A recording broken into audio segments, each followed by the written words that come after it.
ఇక తదుపరి రాశి ఒక్కసారి చూసుకున్నట్లయితే తులారాశి. మరి ఈ తులారాశి వారికి కూడా ఈ వారం అంటే ఆదివారం 12వ తారీఖు నుంచి 18వ తారీఖు శనివారం వరకు మరి వీరికి ఎలా ఉండబోతుంది అంటారు? ఆదాయం పరంగా, ముఖ్యంగా ఆదాయం పరంగా ఎలా ఉంటుంది అంటారు?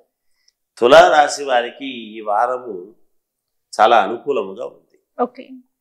గృహ నిర్మాణ ప్రయత్నాలు అనేటువంటివి సానుకూలముగా కనపడుతూ ఉన్నాయి, చేసుకోవచ్చును.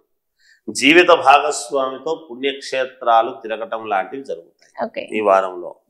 అలాగే ఆర్థిక పరిస్థితి గతము కంటే మెరుగుపడేటువంటి విధానముగానే ఉన్నది.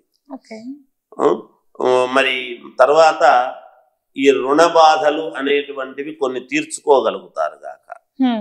ఆధ్యాత్మిక సేవా కార్యక్రమాలకు ధన సహాయం అనేటువంటిది వీళ్ళే చేస్తారు, వీళ్ళే చేస్తారు. వ్యాపారాలలో కీలక సమయంలో నిర్ణయాలు తీసుకొని లాభాలు అందుకుంటారు గాక ఈ వారం. చేపట్టిన వ్యవహారాలలో విజయము సాధిస్తారు, ఏ పని చేపట్టినా విజయం లభిస్తుంది.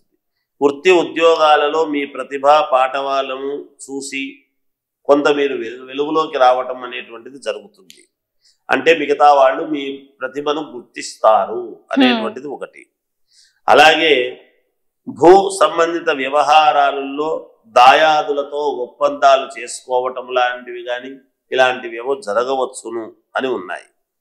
అలాగే వృత్తి ఉద్యోగాలు చేసేటువంటి వాళ్ళ కష్టానికి తగినటువంటి ఫలితం ఈ వారము అందబోతూ ఉన్నది.